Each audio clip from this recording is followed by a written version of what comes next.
For section 3, we're going to take a look at ellipses. I'm going to cover most of the content on today, depending on time, and then tomorrow is just going to be a work day or finish up the last of this.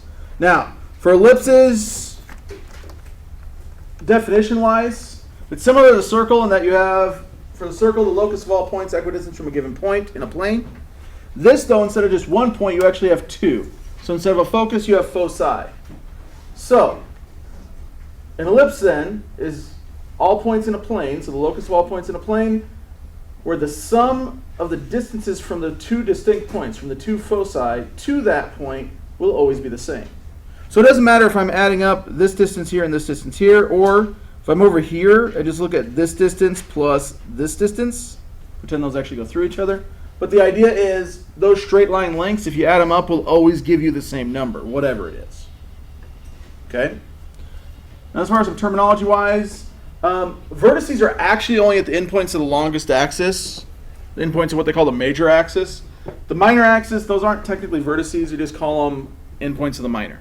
They're useful for being able to draw it, but if they're asking for vertices, they just want these 2 points. Okay, not both. The center of the ellipse is just where those 2 axes cross, and the 2 foci will always lie on that major axis.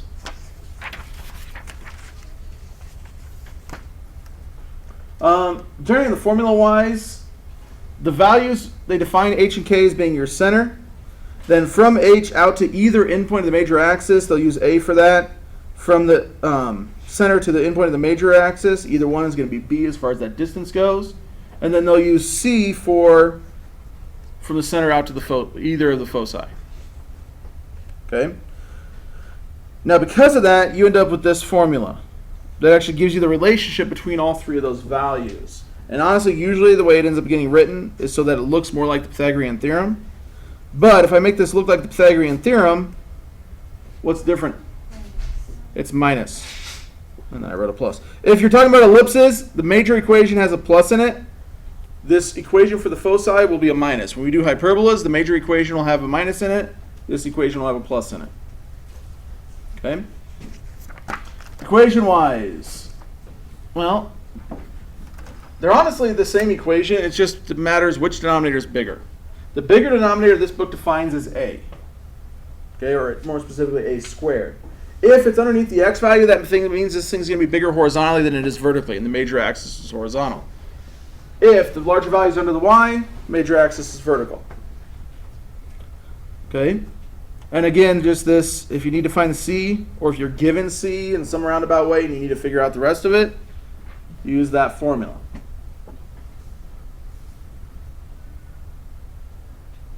And yes, it'll always be equal to 1. Visually, and here's the formulas again down below, the horizontal one and the vertical one. The major axis will always be 2a units long. The minor axis will always be 2b units long. So the distance between the 2 foci would be what?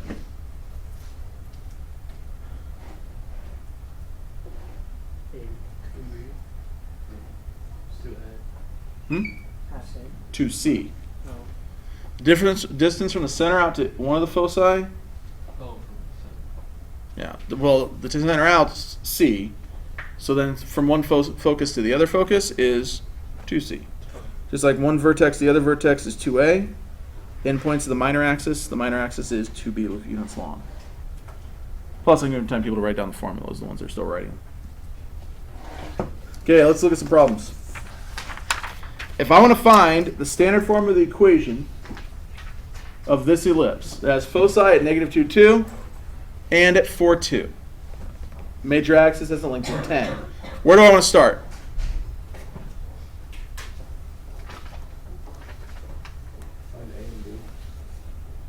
I actually wouldn't start there. What? Yeah, first thing I'd sketch it. Because the problem is, I don't know hardly anything about this except for the 2 foci and then how long is the major axis. So I'm just going to graph those 2 points. So -2, 2 and 4, 2. Now just drawing that gives me what? It's horizontal. Because those foci are going to lie on the major axis and they're horizontal compared to each other, it's going to be horizontal. So that alone actually gives me this much of my equation. Actually, I shouldn't say that. I already have this much of my equation. This just tells me the denominator is going to be bigger on the x. What else does that give me? Center. Where's the center going to be? 1, 2. Halfway between these two will be the center. That's going to be at 1, 2. So what does that give me on the equation? X minus 1, y minus 2. Now, for the denominators, I need to use the other piece of information here. That major axis length is 10. So what does that tell you? Hundreds under the x, since that's the major axis. And to find the number under the y, what do I have to do?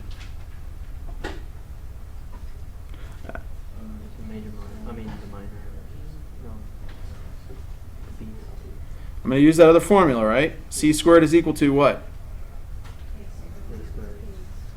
A squared minus B squared. So, what's C? 3. So this is going to be 3 squared. What's A? What? 5. Why is it 5? Yeah, because the axis, this major axis, this is equal to 2A.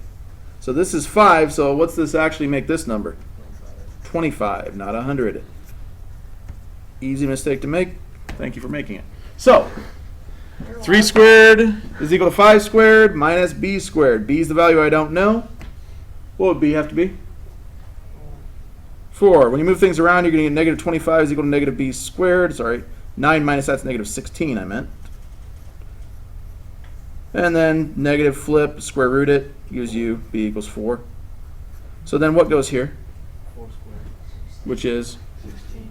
And actually, if you'd like, you could just stop after you make both these positive, because you only need b squared. You don't really even care what b is until you go to graph it. Okay? So if I finish off graphing it, I would go up and down how far? 4. No. Yeah, up and down 4, yep. How far do I need to go out horizontally for the major axis? 5, so that's already 3 out, so 2 more. So the foci are there. There's your ellipse. Questions on that one? This might be a stupid question, but where'd you get the 3 squared at? The 3 here Yeah. is the c value because that's the distance from here to here. So if you want to look at it this way, this is 6 from 4 to negative 2, right? That's 2c. Half of that would be 3c, or 3 equals c. Any other questions? That one's not too bad. This one is a little worse. This is given to you in that general form for a quadratic. I need to figure out how to sketch this graph. Where do I start? X is squared and y is squared. Yeah, put the x's together, put the y's together, and then do what? Group them. Well, yeah, complete the square. That's right. You don't want to solve for y because I want to turn it into this equation. So I want to actually complete the square. So what I'm going to do is I'm going to regroup these. I'm going to put the x squared and the x together. The other thing, in order to complete the square, I don't want the 9 there. So I'm going to take 9 out. So I have 9 times x squared plus what? 4x. Now I'm going to have plus blank there. And then I'm going to add to it the y values. So what am I going to put out front? 4. What am I going to have inside? Y squared Minus 2y plus blank. At the same time, I'm going to take this 4 and I'm going to move it to the other side. So that's going to be equal to negative 4. And then I'm going to add in my 2 blanks that I just have on the left. I'm going to have them on the right as well. So then when I go down here, I'm going to have 9 times something squared. What's going to be with the x? 2. It's going to be half of whatever this number is. So that's going to be plus 2. And then what goes up here?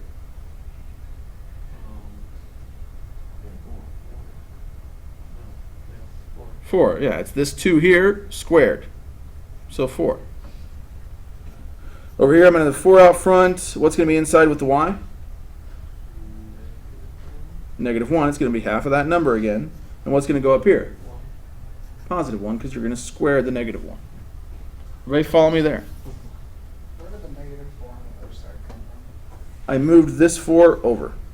Oh, there was another 4. Yep. I just got any constant out of the way. So then, what's going to go in these two blanks? Careful. 1 negative 1. What did I actually add here? 9 times 4. Yep, 36. Because I'm adding a 4 inside these parentheses, it's affected by the 9. So I'm actually adding 36. What am I adding here? 4. 4. If I added 4 and 36 to the left, I need to add 4 and 36 to the right. What do I end up with on the right side? 36. Then what? Just divide. Divided by what? 36. Because you want this to equal 1. So I'm going to divide everything by 36. So that's going to give me 9x plus 2 squared. Actually, I shouldn't write the 9 yet. That's going to give me x plus 2 squared over what? 4. Simplify 9 and 36 gives you 4 on the bottom. Plus, what's going to be on the bottom of this one? 9.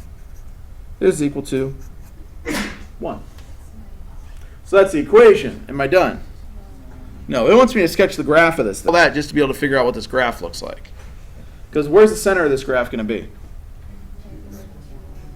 Negative 2, positive 1. Is it going to be vertical or horizontal? Vertical. How far am I going to go up and down?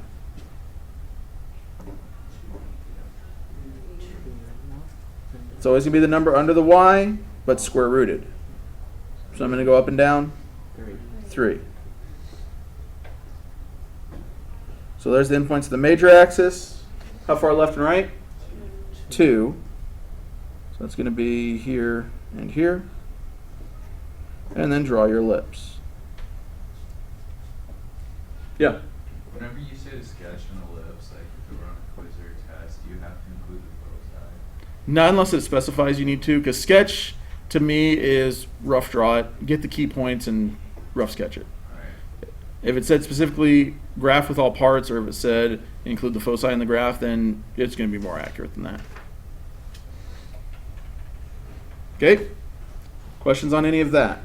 To find the foci, plug in the c squared equals a minus b.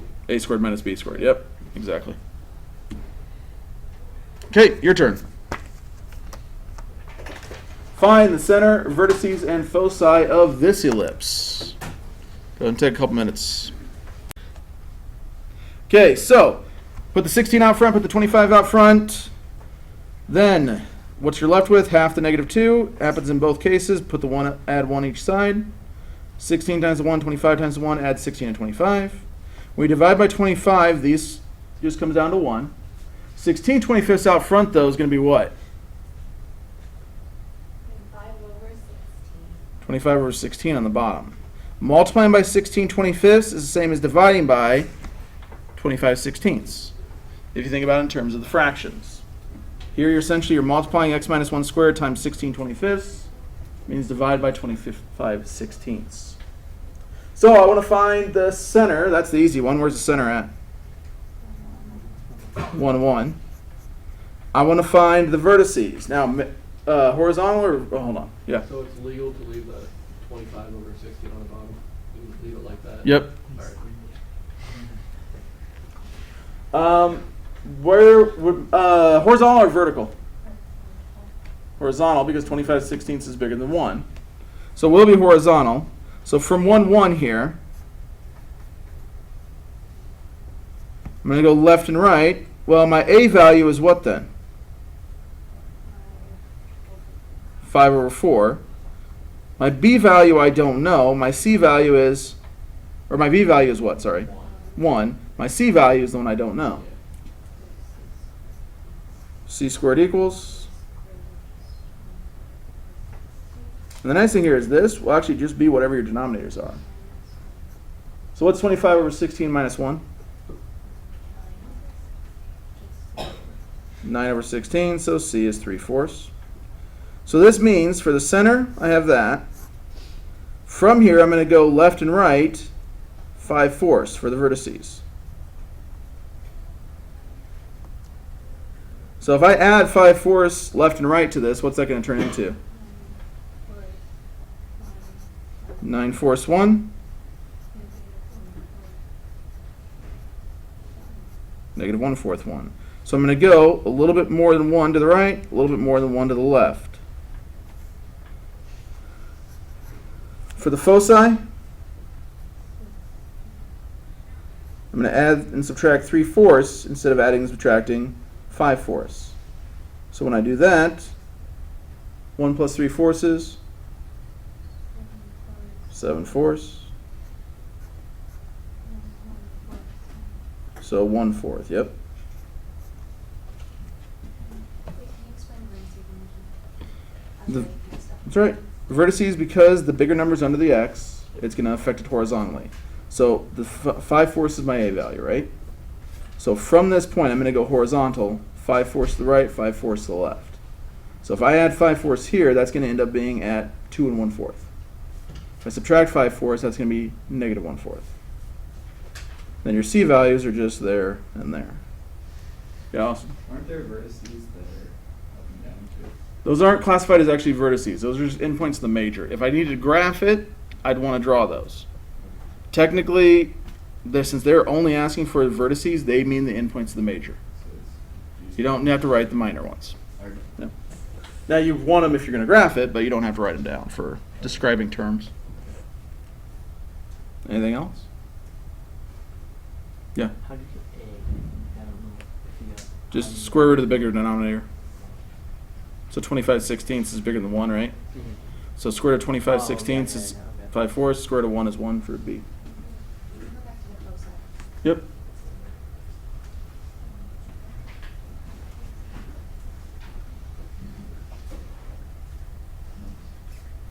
Okay. Now, a common place where you see ellipses used are elliptical orbits, right? So when you start talking about orbits of planets, orbits of moons, things like that, the thing is, what they're orbiting around, are they actually at the center? So like, is the Earth actually at the center of the orbit of the moon? No. It's actually at one of the two foci. Our sun is actually not in the dead center of the Earth's orbit. It's at one of the two foci of the Earth's orbit. Now, these are so near to be circular that it's very, very close. And like the sun, I have to double check, but I think the sun's center, like the center of the Earth's orbit, is actually within the sun. The sun is so large. The center of the sun, though, lies on one of the two foci. The actual center of that orbit, though, is inside the circle because it's so big. Everybody good with that? Okay. Going down here then, if I look at this circumstance. Now this one, the Earth and the Moon, you don't quite run into that, but it's close. Okay? The dots aren't to scale, but the orbit is actually fairly close. For this, the Moon travels around the Earth in that elliptical orbit. The Earth actually lies at one of the foci. Now, notice, it is not at the center. It's just a little bit off.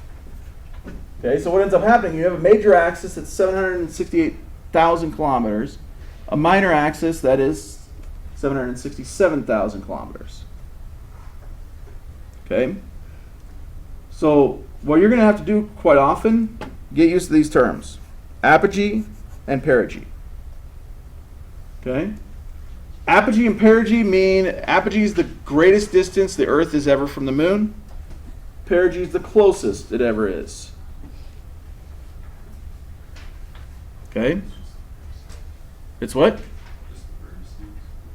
Well, sort of. You have to do something with the vertices. The farthest distance away is going to occur at this vertex. The closest distance at this vertex. So how would I actually find those values? Yeah, find more specifically that C value, the distance from the center out to this focus. So I actually want to find this distance right here. And then I'm either going to add it for apogee, because that's the greater distance, is going to be A plus C. So you take the distance from here out to here and add this. Well, this is A, this is C. For perigee, then I would do what? C minus. A minus C. Does that make sense? So let's go and find those. Where would I go from there to figure out A and C?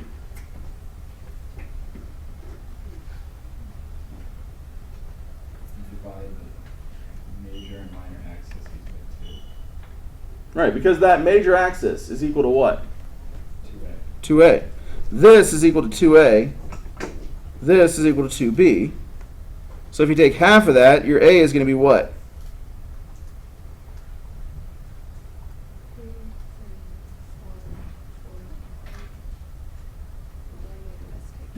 Somewhere, yeah. 384400. 384,400 kilometers. For B?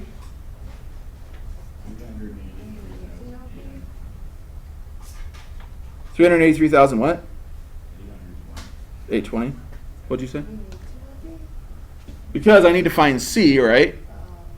I'm going to need to know what B is. So I actually don't even need to use the entire equation for an ellipse in this case. I can just use the fact that C squared is going to be equal to your A squared minus your B value squared.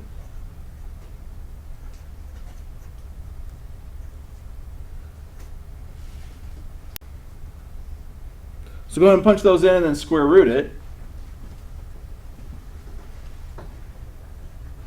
21,108.5. 29,000 what? 108.5. Anybody else get that? Yeah, close enough. Talking about this kind of distance. So then what would I do to find the apogee? Yeah, add it to A. So this and A added together. So what's the farthest distance the Earth is from the Moon?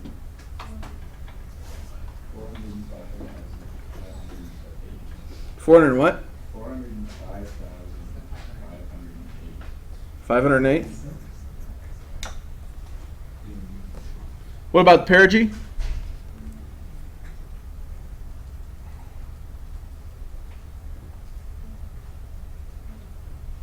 $330. Yeah. Whatever. 300 what? 363,291. Or depending on where you rounded, yeah. What would the units be? Kilometers.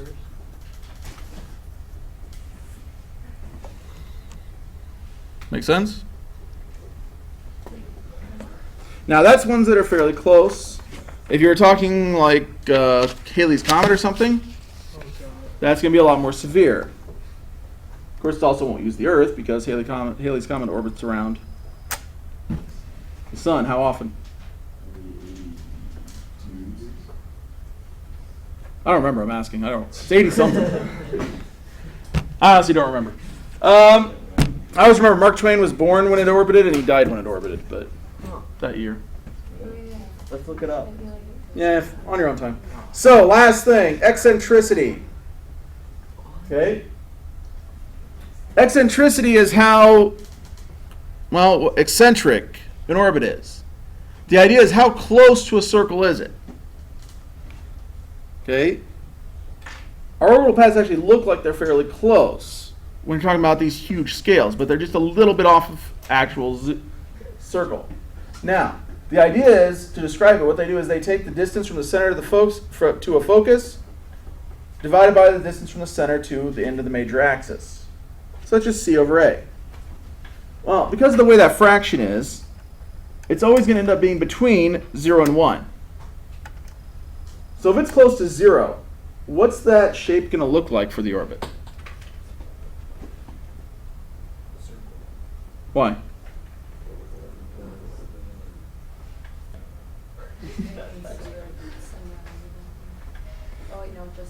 If this is close to 0, say that again. If that's close to 0? If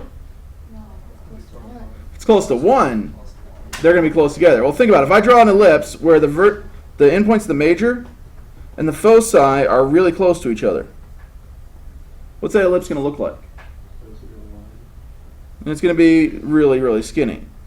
If they were actually on top of each other, it would just make a line. Okay? If, though, the foci are like here, kind of like the Earth and the Moon one was, and your major axes are or endpoints of your major, your vertices are out here, that's going to be more circular. Because you can almost think about reducing that distance to 0 between the two foci. Okay? The other way to think about it, 0 looks like a circle. Closer to 1, it looks more like a line.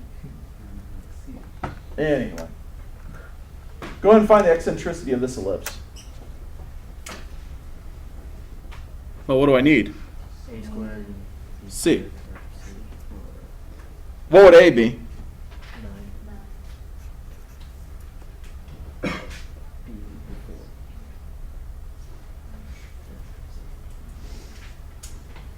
But to find C, I actually don't need A and B. I need A squared and B squared.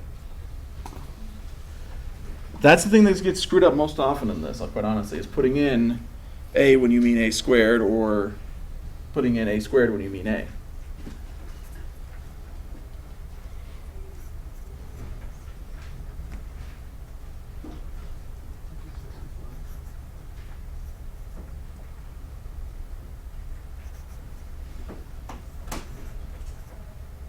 Like 8.06, I'm guessing. Yeah.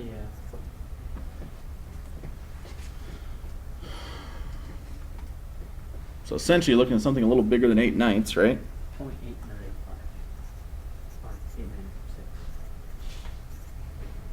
So what does that mean about this? It's going to be fairly narrow. Is it vertical or horizontal? Vertical. I'm going up and down how far? 9. So that's 5, 10. So about there. I'm going left and right how far? 4. So that's 5. And that potato looking thing there, it is fairly skinny. It's one of those exponential things. As you get closer and closer to 1, you'll get skinnier and skinnier. Questions on any of it? Okay. The rest of the time is yours.